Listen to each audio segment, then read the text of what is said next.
Individual mascots for Persona specifically has been one of the major staples of the franchise since P3. First starting with Aigis, arguably Koromaru as well, and having since become iconic to Persona as a series, with each major numbered installment having a recognizable animal mascot companion for the Persona team of each game. A trend attempted to be recaptured in Soul Hackers 2 with the owl-looking drone Mimi, whose flight mechanics are a bigger stretch to that game's internal logic than the retconning of Souls and soul hacking, showcasing ATLUS's commitment to the gimmick. While we can debate on whether or not they are annoying or not, or well written or not, it cannot be denied that on the grounds of marketing, these game-by-game mascots have been effective and very iconic within the fanbase, since each Persona entry and its specific spin-offs have an associated mascot to their name, making each immediately recognizable. This of course leads to the question of what the mascot will be for the inevitable Persona 6. That is what today's list of 6 will attempt to answer. These are 6 potential animal mascots for Persona 6. As a quick disclaimer before getting into the list proper, I will be discounting animals that have already been used in Persona, which are dog, robot, bear, cat, and owl in the recent Persona 5 The Phantom X mobile game. However, said owl does deserve to get a quick honorable mention, given that I feel owls, the many species of owls in fact, as a potential animal mascot deserves better than Soul Hackers 2, and am hopeful that the owl mascot in Phantom X is that potential realized. With that clarified, let's get on with the list. One of the most iconic of animals with the potential to become a yokai in Japanese mythology, the Tanuki or Japanese raccoon dog, is an animal with much spiritual significance in Japan, particularly when it comes to rural backwaters.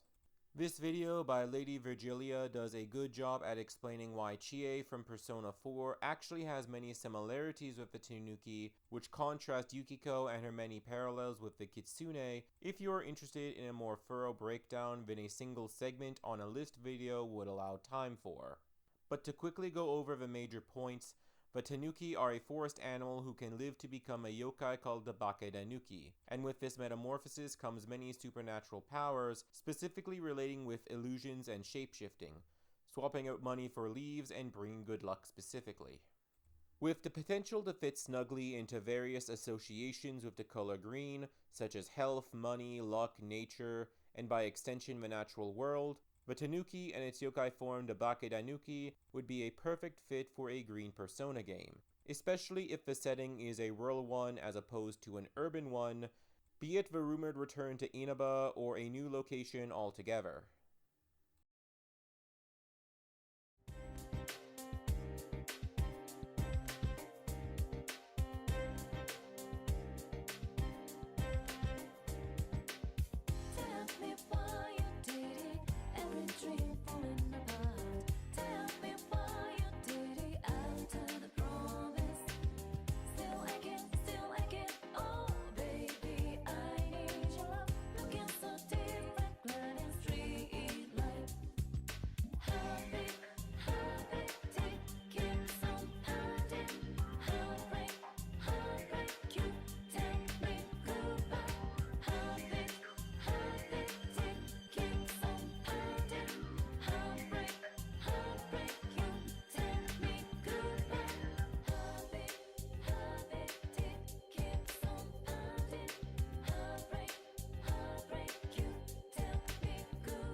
Back to the topic of Persona 6's likely dominant color, green is often associated with reptiles specifically, and so it should come as no surprise that they will make up the majority of animals on this list.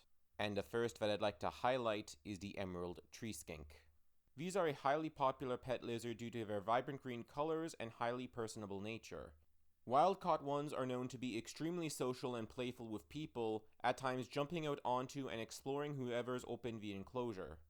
As a highly social animal who's literally the color of what we assume Persona 6 will be, the emerald tree skink is the most likely if ATLUS decides to go the extra mile in animal representation by not lumping all lizards together. A social animal is a very solid choice for Persona as a series about social bonds made manifest into power over a solitary one like a hamster or bearded dragon, or some of the other species of skink that can get territorial with each other. Having the mascot be an emerald tree skink also opens up the possibility of having the first mascot be the actual dominant color of said game, an honor held by none of the previous mascots. The closest in that respect was Aigis wearing a blue dress in her introduction, and given that this is a series that often makes use of color theory to relate back to the themes of each game, having a mascot with this color specifically can open up some interesting parallels and potential symbolism for said mascot. Needless to say that the emerald tree skink will not be the only green animal on this list moving forwards.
Moving on from a lizard to an animal often mistaken for one, we have the Tuatara. While this might look like a lizard, the Tuatara is actually the last surviving example of an otherwise extinct, separate order of reptiles more distantly related from lizards than lizards are from snakes, the Rhynchocephalia. For those who don't know, the Rhynchocephalia were an order of reptiles who lived concurrently with the dinosaurs, and much like them, all but one lineage went extinct after their reign on Earth ended. That single surviving lineage being the single species of Tuatara, though this is further divided into two subspecies. Found only in New Zealand, the Tuatara deserves recognition and respect for being the last surviving Rhynchocephalia, and that alone is enough of a reason to make this list in my opinion. However, that is far from the only one. Another great and more spiritual reason for the Tuatara to become a mascot is the third eye. Yes, while not the sole animal to have what is called a third eye, Tuataras do have a largely invisible third eye in the center of their forehead, largely covered by their scales. Now, this eye is not like the other two visible eyes, but is rather a third sensory organ that detects light and translates this information into the pineal gland of the brain, alerting the Tuatara on what time of day it is, what the weather is like, and so forth. This is a feature that our eyes, and indeed the eyes of most animals, already have, and while the Tuatara is not the only extant animal to possess this, it is one of the more famous for having it. And given the third eye's association to spiritual enlightenment in various Eastern mythologies, including some of the most represented spiritualities in SMT, Hinduism, and Buddhism, an animal mascot with this feature opens up the possibilities of making use of this third eye symbolism in a unique way for the story. Speaking of spirituality, in the mythology of the indigenous Maori people, the Tuatara were held in high esteem as symbols of knowledge and creatures whose presence could define the barrier between what is allowed and what is sacred and restricted, which could relate back to the idea of a division between reality and palaces. Perhaps the Tuatara mascot could be the one to guide the protagonist between the worlds of cognition and reality, akin to Teddy in Persona 4. But whereas the investigation team could come and go from the TV world at their leisure after Teddy revealed/created an exit, I propose that our Tuatara instead acts more akin to the Persona 5 app that allowed the Phantom Thieves to come and go from the dungeons as they planned their robbery.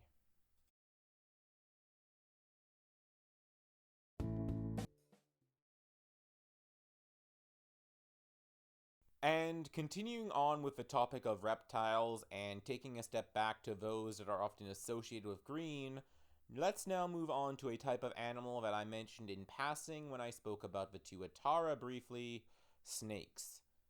Now, it should be clarified that, like lizards, snakes are not a monolith species. Boas and pythons are as distinct from each other as a dog is from a cat.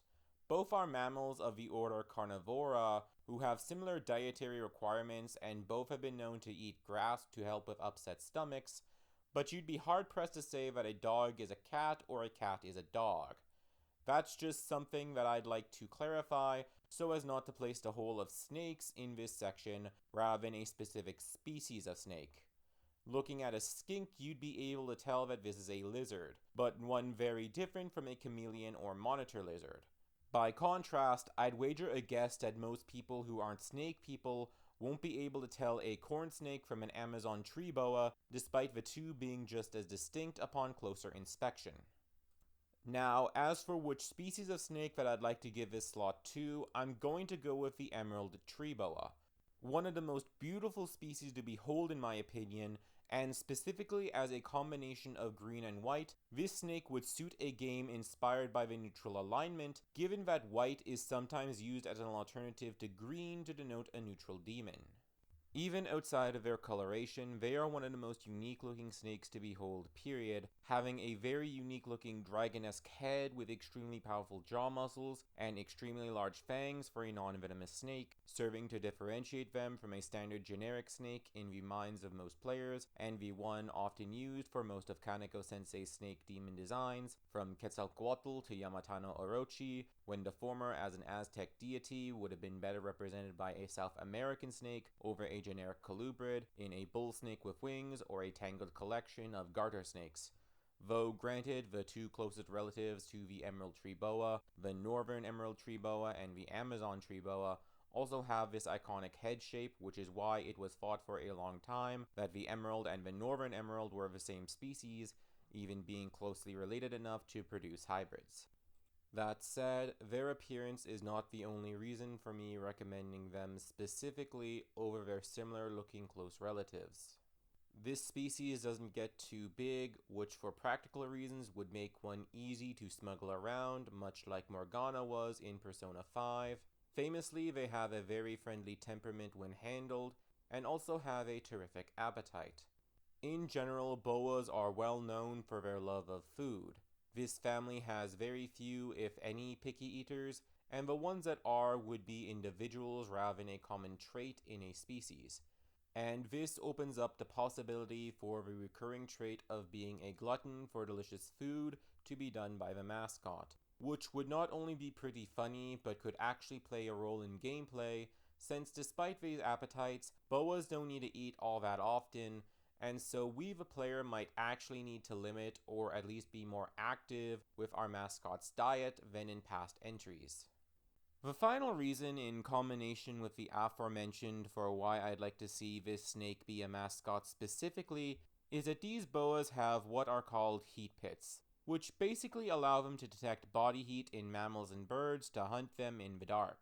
And if we're going to have an animal with a unique feature as the mascot, why not make use of them? My idea is something similar to what has already been done in both Soul Hackers 2 and Persona 5, with entering the vents in order to get to the other side. However, as in real life, vents are typically very dark, what these areas could be instead is a return to dark areas that will require some sort of manifestation of heat detection in order to navigate. perhaps also making use of this in order to detect and avoid encounters rather than reverting them to random ones like in Soul Hackers 2. In my opinion, the way to make things that many would call archaic, fun, and engaging with regards to gameplay is to think outside of the box and force the players to engage with these challenges with solutions that weren't available once upon a time when they were the standard. And I truly believe that this could be done to the dark areas. Small sections of the map needed to unlock doors and solve puzzles, made fun via the snake's ability to detect heat.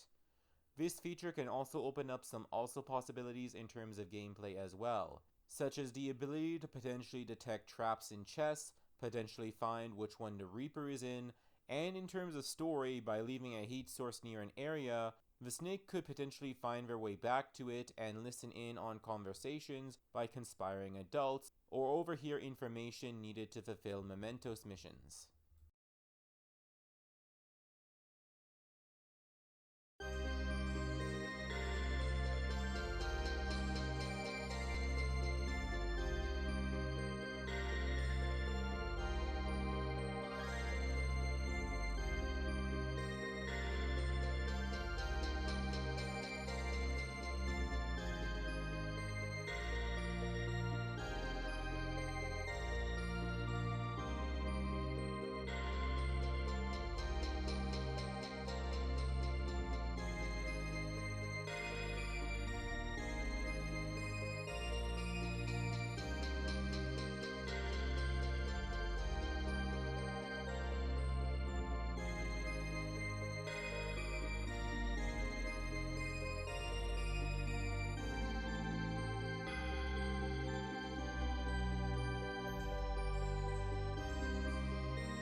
Perhaps the oddest selection that will make the most amount of people question my reasoning before hearing me out is the chicken. Now, while I had wanted to put at least one bird on this list, as I really like birds, especially small, colorful ones, I found myself gravitating more towards reptiles for this list, given the green aesthetic that I am working under the assumption of for P6. As such, I found that most birds did not suit the possibilities and associations as well as I would have liked, and chickens even less so because they are typically farm livestock as opposed to a cuddly companion. However, one day while walking back from the grocery store, I had an epiphany too great to ignore. See, back in my list of 6 demons that I'd like to see return from SMT5, one of my options was Aigis, a creature from Lithuanian mythology that is a chicken when indoors and a dragon when outside.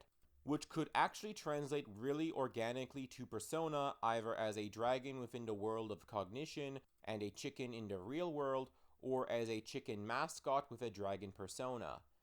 That was such a cool idea that I knew I had to put it on this list.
Having begun this list with the Tanuki, it feels only right to end it off with a similar animal, one that has a strong association to the natural world and carries great significance within Japanese mythology and culture via an association to the yokai of legend. The Japanese giant salamander fits all of these criteria, and then some. It has been speculated to be the basis for the famous kappa, and even became a true yokai, the Hanzaki, in the legends of the Okayama prefecture, with the term Hanzaki itself being a term to also refer to this species in Japan. A shrine is even dedicated to the Hanzaki, honoring it as a kami in the city of Maniwa, a place that could in fact serve as a potential location for Persona 6 to take place in, given this association, its origins as a collection of rural backwaters merged together, a still thriving lumber industry that the city is reliant on, and the supposed healing properties of the local onsen. Furthermore, in the Western world, salamanders have a long association to alchemy, sorcery, and other forms of mysticism, most famously their association with fire.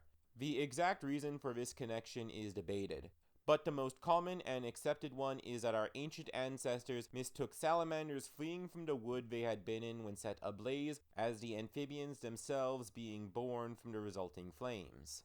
Whether this is the true reason or not, the association has become an ingrained and an inescapable part of the salamander's cultural significance in Europe. So much so that Paracelsus proclaimed salamanders as the elementals of fire in the way that gnomes, sylphs, and undines were for earth, air, and water respectively, all demons that are elementals in mainline SMT. Back to the Japanese giant salamander specifically, this is the second largest salamander in the world behind only the Chinese giant salamander, and though endangered, the Japanese giant salamander eats an invasive species of fish, the rainbow trout, helping to preserve the aquatic river ecosystem. This opens up some interesting potential in terms of gameplay and story, especially with regards to the themes of the natural world and balance from the perspective of a potential elemental or an endangered species who helps keep balance within their environment, but is also endangered because of the lack of balance between civilization and nature. With all that said, I'd say that few animals period can be as thematically relevant to a Green Persona game as this specific and unique species of salamander.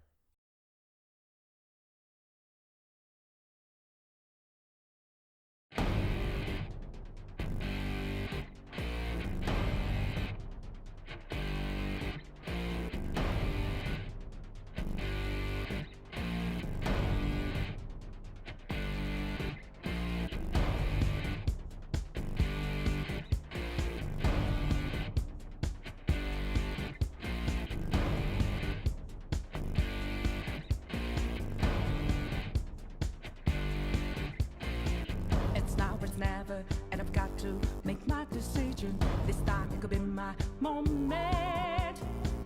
Is this a mirage or a chance to fulfill my mission? A river in a dry land, the left is in a lost end, a heartbeat for a demon, a oasis in a siege land. I'm giving the balance, but I'm standing on razor's edge now. Real quick, all my life is over. One strike just a pain, then I'm out of his field of vision. Don't ask why I'm ready, but I'm ready to strike him down now. I just saw the new stars, there's no time for indecision.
Had a selling my word of conflict. One goes what keeps me going.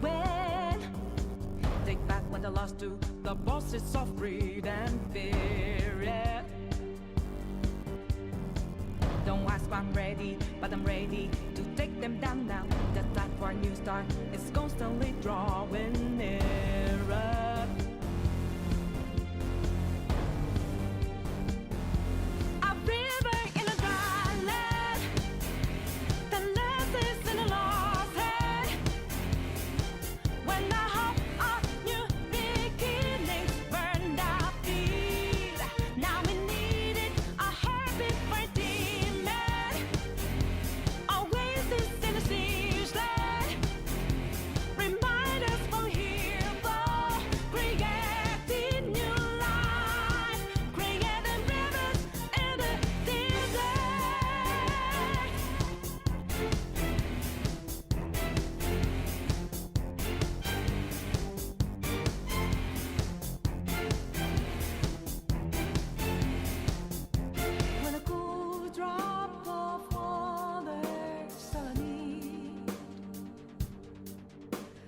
Clear my head of anger and greed,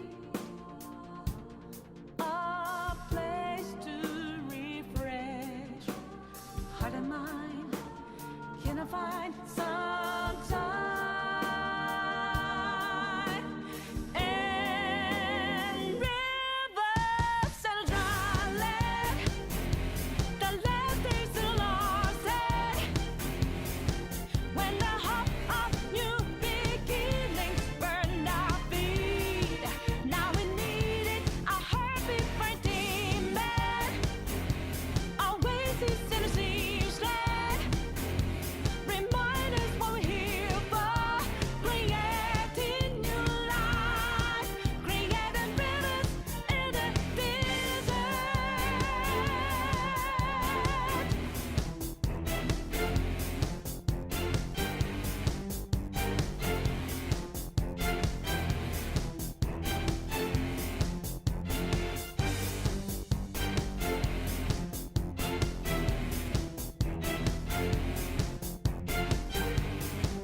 Thanks for watching, and let me know what animals you think would make a great mascot down in the comments section below.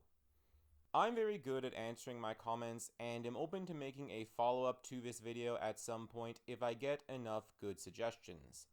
The same as my 6 colors video, which I plan to do at some point as well. On that topic, I'd like to announce that in my community tab, I'm hosting a poll on which of the following video ideas you'd like to see me cover for Persona 6 next. A few of the entries on this poll are things that I have been recommended to make videos on previously in my comments. However, one thing absent from this poll is my 6 potential clubs for Persona 6 video, which I had planned to release earlier this year but had to delay due to technical issues. That will be the January list of 6 video instead. Throughout the year, I have faced unexpected delays with my intended upload schedule, and I want to take a minute to once again apologize for this, since I'm still going to try and commit myself to at least one video a month come 2024, which should start with the 6 clubs video that should be out within the first few days of January. The reason why I am not uploading it now is because at present I feel very exhausted after the past few months, and so want to take a break where I can, and after all the major delays I've had, I want a video to upload next month in case something happens again. As such, barring any major news drops, I won't be uploading anything until the new year. So as my last video of 2023, I want to end this off by wishing everyone a happy holidays, and to know that I am open to recommended video ideas from the comment section.